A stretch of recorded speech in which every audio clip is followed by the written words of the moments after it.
اور ترسنا پڑے گا اپنے پوتا پوتی کی شکل دیکھنے کو۔ شادی کو 8 سال ہو گئے ہیں اور ابھی تک آنگن میں کوئی پھول نہیں کھلا۔ تم گئی تھی نا کل ڈاکٹر کے پاس، ڈاکٹر نے کیا کہا؟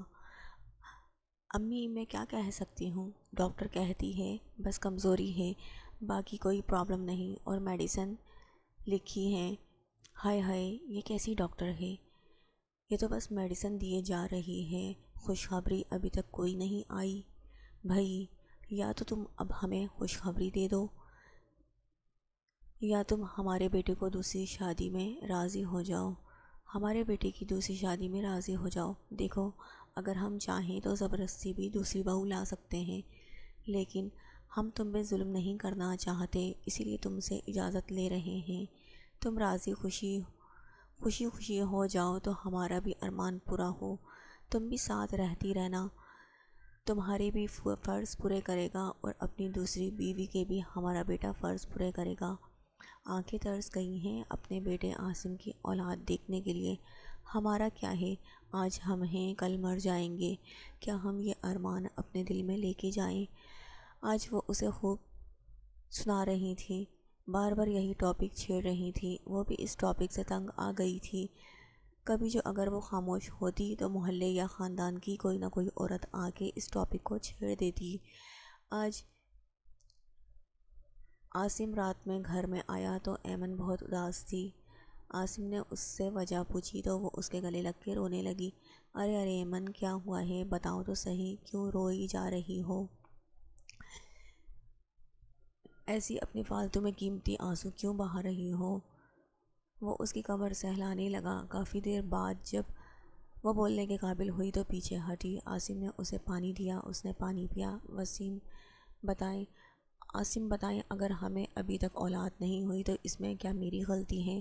امی جب دیکھو مجھ سے اولاد کا مطالبہ کرتی رہتی ہیں، اگر میرے اختیار میں ہوتا تو میں امی کی یہ خواہش کب کی پوری کر چکی ہوتی، لیکن میں خود اللہ کی رضا میں بے بس ہوں۔ جب اللہ تعالیٰ اپنا کرم کرے گا تبھی اولاد ہو سکتی ہے۔ یہ بات سب کیوں نہیں سمجھتے؟ اگر امی خاموش ہوتی ہیں تو کوئی خاندان کا یا محلے کا آ جاتا ہے جو میرے زخم ادھیڑنے لگتا ہے۔ سب کو کیا لگتا ہے، کیا مجھے ان باتوں سے کوئی تکلیف نہیں ہوتی ہے؟ تم سوچنا چھوڑ دو، لوگوں کی باتوں پہ کان دھرنا چھوڑ دو۔ لوگوں کا کام ہوتا ہے باتیں بنانا، اور تم اپنے وٹامنس کی ٹیبلٹس لے رہی ہو نا۔ اللہ تعالیٰ ایک دن انشاءاللہ ہم پہ اپنا کرم کرے گا اور ہم بہت جلد صاحب اولاد ہوں گے۔ لیکن عاصم، اللہ تعالیٰ کب کرم کریں گے؟ اب تو میں بھی تھکنے لگی ہوں۔ دل چھوٹا نہیں کرو ایمن، ایسی ناشکری نہیں کرتے، اللہ تعالیٰ ناراض ہوتا ہے۔ تھوڑی دیر بعد وہ قدرے ہلکی پھلکی ہو گئی تھی۔ عاصم سے اپنا حال دل کہہ کے، ایک اچھا جیون ساتھی بھی اللہ کی طرف سے انعام ہوتا ہے۔ دوسرے دن وہ گھر کے کام سنبھال رہی تھی جب امی اس کے سر پہ کھڑی ہو گئیں۔ دلہن، تم چادر کر کے آؤ، ایک بہت پہنچے ہوئے پیر ہیں، کسی نے بتایا ہے ان کی دعا میں بڑی طاقت ہے، وہ تمہیں پانی دم کر کے دیں گے تو اس سے بہت جلد ہمارے آنگن میں پھول کھلے گا۔ وہ کہنا تو چاہتی تھی امی کے یہ سب جھوٹ من گھڑت باتیں ہیں، لیکن وہ اپنی ساس کو منع نہیں کر سکی، ان کا دل رکھنے کے لیے ان کے ساتھ چلی گئی۔ پیر صاحب نے کچھ پڑھ کے اس کے اوپر پھونکا، پانی دم کر کے دیا، کچھ پڑیائیں دیں کہ یہ پانی میں گھول کے پی لینا، اور کہا کہ تمہاری بہو پہ کسی نے عمل کیا ہوا ہے، 7 جمعراتیں چکر لگانا ہوگا، اور تگڑی رقم لے کے بھیج دیا۔ اب امی اپنی نگرانی میں وہ پڑیائیں پانی میں ڈال کے اسے پلاتی اور دم کیا ہوا پانی بھی اپنے سامنے پلاتی کہ جلد خوشخبری ملے۔ ہر جمعرات اسے باقاعدگی سے لے کر جاتی تھی۔ وہ پیر صاحب یہی کرتے، پانی دم کر کے دیتے، کچھ پڑیائیں دیتے اور ایک تگڑی رقم لے کر رکھ لیتے۔ 7 جمعراتوں کے بعد اب کہیں نہ کہیں امی بھی نا امید ہو گئی تھی کہ خوشخبری ابھی بھی نہیں ملی تھی۔ اب امی کا صبر کا پیمانہ بھی لبریز ہو چکا تھا۔ وہ اکثر اسے جلی کٹی باتیں سناتی رہتی تھی یا پھر منہ سجائے رکھتی تھی۔ ہمارا تو ایک ہی بیٹا ہے، ہماری نسل کا امین، اگر تمہاری اولاد نہیں ہو رہی تو اس میں اس بیچارے کا کیا قصور ہے کہ اسے سزا ملے، وہ بے اولاد رہے اور ہماری نسل یہیں پر ختم ہو جائے۔ عاصم 3 بہنوں کا اکلوتا بھائی تھا، یہی وجہ تھی کہ سب کی امیدیں اس سے لگی ہوئی تھیں۔ یہ تو عاصم اچھے تھے جو ابھی تک راضی نہیں ہو رہے تھے، نہیں تو ان کی شادی کب کی دوسری ہو چکی ہوتی۔ آج دل پہ پتھر رکھ کے ایمن نے دوسری شادی کی رضامندی دے دی۔ اس کی ساس بے انتہا خوش ہوئی، اسے اپنے پاس بٹھایا، اس کی بلائی لیں، اسے کافی دیر پیار کرتی رہیں۔ اے بہو، تو دل چھوٹا نہ کر، جو تیری جگہ ہے وہ کوئی نہیں لے سکتا، وہ دوسری بہو ہوگی، ہماری بڑی بہو، ہمیشہ تو ہی ہے، جو تیری جگہ ہے، جو تیری عزت ہے وہ اس کی نہیں ہوگی، وہ اس کی بچے کی ماں ہوگی، وہ تیری بھی اولاد ہوگی، تیری گود میں کھیلیں گے وہ بچے، بڑے ہوں گے اور اللہ تیری بھی گود بھرے، ہم تیرے سے بھی نا امید نہیں۔ وہ کافی دیر دل برداشت ہو کے بیٹھی رہی، کمرے میں آئی تو تڑپ تڑپ کے روئی، کافی دیر اس کا تکیہ بھیگتا رہا۔ امی نے تو چٹ منگنی اور پٹ بیاہ والا معاملہ کیا، رشتے والی سے رشتہ دیکھنے کا کہا، اور ایک ہفتے بعد ہی سادگی سے مہوش رخصت ہو کے اس گھر میں آ گئی۔ شروع میں عاصم راضی نہیں تھے، لیکن ایمن نے ہی انہیں اپنی قسمیں اور واسطے دے کے راضی کیا تھا، وہ بھی اس کی خوشی میں خوش ہو گئے اور راضی ہو گئے۔ شروع میں سب ٹھیک تھا، ایمن کی ساس بھی ایمن سے زیادہ پیار جتاتی اور عاصم بھی، دونوں کو وقت برابر دیتے، لیکن شادی کے 2 ماہ بعد مہوش کے ہاں خوشخبری آ گئی، وہ ماں بننے والی تھی۔ اب ایمن کی ساس کے پیر خوشی سے زمین پر نہیں ٹک رہے تھے، ان کا بس نہیں چلتا تھا کہ مہوش کو چلنے پھرنے سے بھی روک دیں، اسے ہر وقت بستر پہ آرام کرنے دیا جاتا، اچھے سے اچھی خوراک دی جاتی، مستقل اس کا چیک اپ ڈاکٹر سے ہو رہا تھا۔ عاصم بھی بے انتہا خوش تھے، اولاد کی خوشی ہی ایسی ہوتی ہے۔ جاننے والوں میں، رشتہ داروں میں مٹھائیاں تقسیم کی گئیں، غریبوں، مسکینوں اور ضرورت مندوں کو پیسے کے ذریعے مدد کی گئی کہ آنے والے بچے کو دعائیں مل سکیں اور خیریت سے اولاد ہو۔ ایمن سب دیکھتی رہتی اور عاصم کی اولاد کے لیے دعا کرتی کہ اللہ تعالیٰ خیریت سے اولاد دے۔ ایمن مہوش کا بھی بہت خیال رکھتی، مہوش کا رویہ ایمن کے ساتھ زیادہ اچھا نہیں تو برا بھی نہیں تھا، بس اسے جب کوئی کام ہوتا تو ایمن کو آواز لگا دیتی، نہیں تو وہ ایمن سے بات کرنا بھی پسند نہیں کرتی تھی۔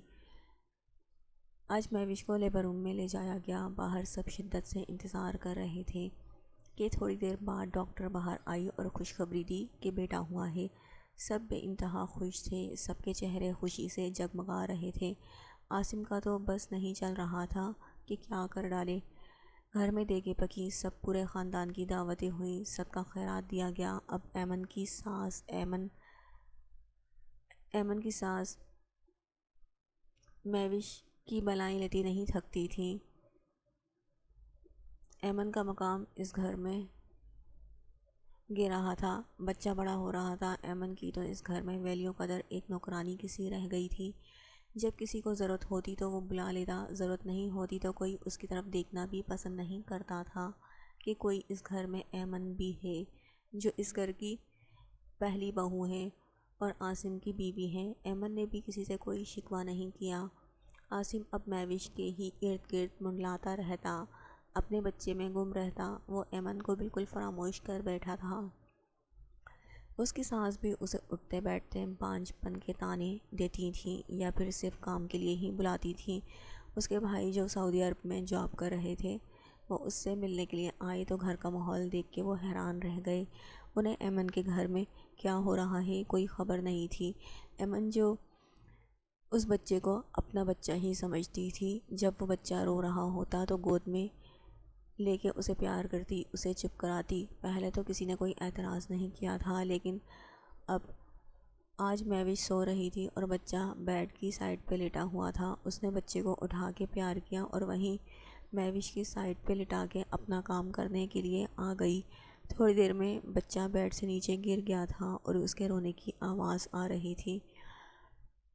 آج مہوش نے ایمن پہ ہاتھ اٹھایا اور اسے برا بھلا کہا، تم خود تو بانجھ ہو، تم یہی چاہتی ہو میرے بچے کو نقصان ہو جائے، میرا بچہ نہ رہے، تم میرے بچے کی دشمن ہو۔ وہ بہت دل گرفتہ ہوئی، یہ سب باتیں سن کے ساس نے بھی اسے برا بھلا کہا۔ شام میں عاصم آئے تو جو واویلا مچایا، اس سے عاصم نے پہلی مرتبہ ایمن پہ ہاتھ اٹھایا۔ ایمن کا بھائی جو کہ خوشی خوشی اپنی بہن سے ملنے کے لیے آیا تھا، دروازے کی دہلیز پہ اپنی بہن کو پٹتا دیکھ کے پریشان ہو گیا۔ اپنی بہن کو اپنے ساتھ لگا کے اس کے آنسو صاف کرنے لگا۔ کب سے تم یہ ظلم برداشت کر رہی ہو؟ حد ہے، یہ تم پہ ہاتھ بھی اٹھاتے ہیں، تمہاری یہ عزت ہے۔ اس گھر میں اولاد ہونا نہ ہونا اللہ کے ہاتھ میں ہے۔ یہ کون ہوتے ہیں تمہیں اولاد نہ ہونے کی سزا دینے والے؟ تمہاری اس گھر میں اہمیت میں نے دیکھ لی ہے، سوائے نوکر کے تمہاری اس گھر میں کوئی اہمیت نہیں ہے۔ چلو تم میرے ساتھ چلو، اب تم یہاں بالکل نہیں رہو گی۔ لیکن ایمن عاصم کو اس گھر کو چھوڑنا نہیں چاہتی تھی۔ نہیں بھائی، آپ ایسی باتیں نہیں کریں، لڑکیاں شادی کے بعد اپنے شوہر کے گھر میں ہی اچھی لگتی ہیں۔ اب میرا گھر یہی ہے، عاصم اور امی چاہیں جیسا بھی میرے ساتھ سلوک کریں، میری یہی قسمت ہے۔ یہ رشتہ امی ابو نے طے کیا تھا، اب میں ان کی روح کو تکلیف نہیں پہنچانا چاہتی۔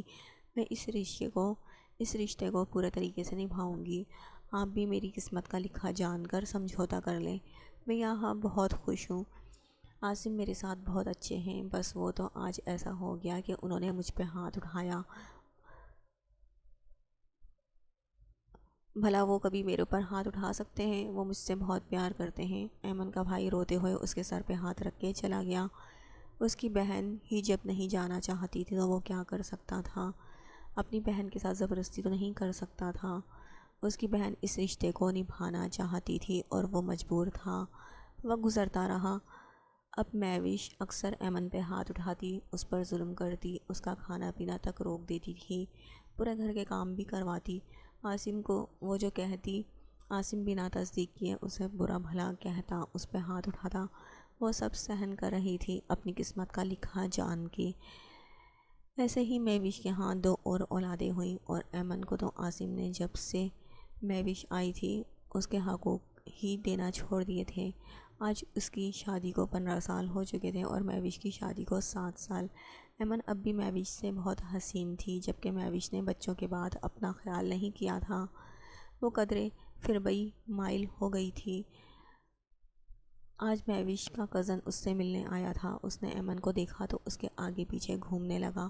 وہ اس سے کترا رہی تھی لیکن وہ اتنا ہی اس کے آگے پیچھے گھوم رہا تھا۔ مہوش نے بھی یہ بات نوٹ کی لیکن کچھ بولی نہیں۔ وسیم پر بھی ایمن کی اس گھر میں کیا اہمیت ہے واضح ہو گئی تھی کہ اس سے کسی کو کوئی سروکار نہیں۔ وہ مفت کا مال سمجھ کر عیش کرنا چاہتا تھا۔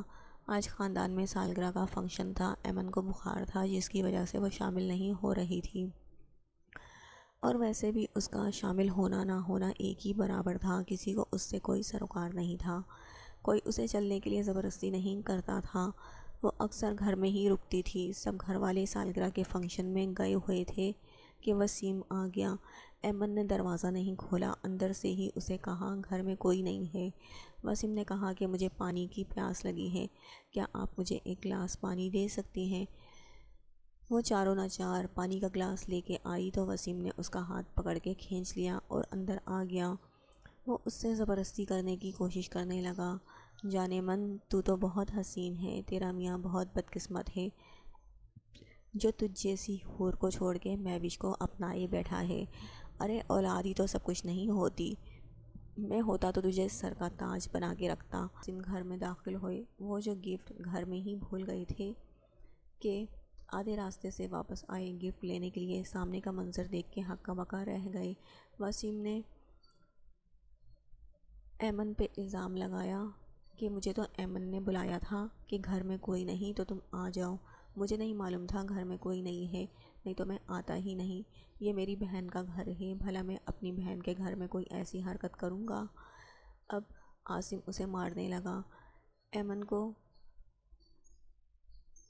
ایمن کو مہوش نے خوب برا بھلا کہا اور مارا۔ عاصم آج تو حد ہی ہو گئی ہے، اس عورت کو آج ہی طلاق دے کے فارغ کریں، اس کا نام آپ کے نام کے ساتھ جڑا ہے، یہ ایسی رنگ رلیاں مناتی پھر رہی ہے، آپ کی غیر موجودگی میں آپ کی بدنامی ہو رہی ہے۔ نہیں عاصم پلیز، میں ساری زندگی ایسے ہی رہ لوں گی، آپ کی نوکرانی بن کے رہ لوں گی، لیکن آپ مجھے طلاق نہیں دیں۔ لیکن عاصم نے اسی ٹائم 3 لفظ کہہ کے اسے فارغ کر دیا۔ میں تمہیں طلاق دیتا ہوں، طلاق دیتا ہوں، طلاق دیتا ہوں، آج سے میرا تمہارے ساتھ کوئی تعلق نہیں، نکلو میرے گھر سے۔ ایمن دکھیاری، جس کا کوئی بھی موجود نہیں تھا، ایک بھائی تھا جو سعودیہ میں ملازمت کر رہا تھا۔ ماں باپ اس کی شادی کے 1 سال بعد ہی ایک کار ایکسیڈنٹ میں اس دنیا سے رخصت ہو چکے تھے۔ وہ ایسی اجڑی حالت میں اپنے ماموں کے گھر چلی گئی۔ اس کے ماموں بھی اس کی حالت دیکھ کے بہت پریشان ہوئے اور فوراً سے اس کے بھائی کو کال کی اور اس کی تمام حالت اور صورتحال بتائی۔ اس کا بھائی اگلی فلائٹ سے ہی کراچی میں موجود تھا۔ وہ اپنی بہن کے گلے لگ کے بہت رویا۔ ایمن نے ہر ممکن کوشش کی تھی کہ اپنے ماں باپ کا طے کیا رشتہ بچانے کی، اپنے گھر کو آباد رکھنے کی، ہر طرح کے ظلم مظالم اس نے سہن کیے تھے، لیکن پھر بھی طلاق کا داغ اس کے ماتھے پہ لگ گیا تھا۔ وہ اپنے بھائی کے گلے لگ کے بے انتہا چیخ کے روئی تھی کہ وہاں موجود سب لوگوں کی آنکھیں نم ہو گئی تھیں، سب ہی اشکبار تھے۔ اس کے بھائی اسے لے کے سعودیہ آ گیا تھا۔ یہاں آئے ہوئے ابھی اسے 1.5 ماہ ہی ہوا تھا کہ وہ بہت اداس رہتی تھی، کسی سے کوئی بات نہیں کرتی تھی۔ اس کا بھائی زبردستی اسے اپنے پاس بٹھا کے کھانا کھلاتا تو وہ کھا لیتی، اپنے آپ سے بالکل غافل ہو گئی تھی۔ ایک دن اس کا باس شیخ کسی کام سے اس کے گھر آیا تھا کہ اس کی نظر کمرے میں بیٹھی ایمن پہ پڑی۔ وہ اسے ایک اداس حسین مورت لگی جو سوچوں میں گم تھی۔ وہ اسے دیکھتا ہی رہ گیا اور اس کے بھائی علی سے اس کے بارے میں پوچھا۔ علی نے شیخ عباس کو تمام صورتحال بتائی اور اپنی بہن پہ ہوئے ظلم کی داستان بھی سنائی۔ وہ بہت اداس ہوئے۔ تمام صورتحال جان کے انہوں نے وہیں پر ایمن سے نکاح کا عندیہ دے دیا۔ لیکن شیخ صاحب، میری بہن اتنا عرصے ماں نہیں بن سکی۔ بے شک ڈاکٹر کہتے ہیں میری بہن میں کمی نہیں، لیکن پھر بھی اس کے ہاں اولاد نہیں ہوئی اور ابھی وہ عدت میں ہے۔ ہاں، عدت ہو جائے تو میں اس سے نکاح کرنا چاہتا ہوں اور اولاد مجھے نہیں چاہیے۔ تم تو جانتے ہو میری ایک بیوی پہلے سے موجود ہے جس سے مجھے 2 بچے ہیں، مجھے بچوں کی خواہش نہیں۔ اسلام میں 4 شادیاں جائز ہیں۔ میں صاحب استطاعت ہوں، 4 بیویاں بھی رکھ سکتا ہوں۔ اگر تمہاری بہن کی رضامندی ہو تو میں اسے اپنے نکاح میں لینا چاہتا ہوں۔ میں اپنی بہن کی مرضی کے خلاف کچھ نہیں کر سکتا۔ میں اپنی بہن سے اس کی رضامندی پوچھوں گا شیخ صاحب۔ اگر اس کی رضامندی ہوئی تو میں ضرور اس سے آپ کا نکاح کروا دوں گا۔ وقت گزرتا رہا اور ایمن کی عدت پوری ہو گئی۔ علی نے شیخ کی خواہش کا ذکر ایمن سے کیا تو ایمن راضی نہیں تھی، لیکن شیخ کے بہت اصرار پہ اور علی کی ضد میں ایمن راضی ہو گئی۔ وہ شیخ کی زندگی میں شامل ہو گئی۔ شیخ اس سے بہت اچھے طریقے سے پیش آتا تھا۔ اس کی بیوی بھی اسے بہنوں کی طرح ٹریٹ کرتی تھی۔ اس کے بچے اسے امی امی کہتے نہیں تھکتے تھے اور اسے بے انتہا پیار کرتے تھے۔ وقت گزرتا رہا اور اس کے زخم آہستہ آہستہ بھرنے لگے۔ شادی کو 5 سال ہو گئے تھے۔ اب وہ خوش رہنے لگی تھی اور اپنی زندگی میں مطمئن ہو گئی تھی۔ پرانی باتوں کو وہ بھولنا چاہتی تھی، لیکن کبھی کبھی جو اسے پرانی باتیں یاد آتی تو زخم دوبارہ کسک دینے لگتے تھے۔ ان کی شادی کو 5 سال کا عرصہ گزر گیا تھا کہ قدرت مہربان ہو گئی، وہ ماں بننے والی تھی۔ شیخ بھی بے انتہا خوش تھا۔ علی نے جب سنا تو وہ اللہ کا شکر ادا کرتے نہیں تھک رہا تھا کہ وہ اس کی بہن کی زندگی میں باہر لوٹ آئی تھی۔ اس کی زندگی اب مکمل ہونے والی تھی۔ اللہ نے اس کی تکلیفوں کا ازالہ شیخ کی صورت میں کیا تھا کہ اسے ایک اچھا جیون ساتھی عطا کیا تھا۔ آج وہ ایک مطمئن اور خوشحال زندگی گزار رہی تھی۔ بہنوں جیسی سوکن تھی اور پیارے پیارے بچے اس کی زندگی مکمل کر رہے تھے۔ وہ بے انتہا خوش و خرم تھی۔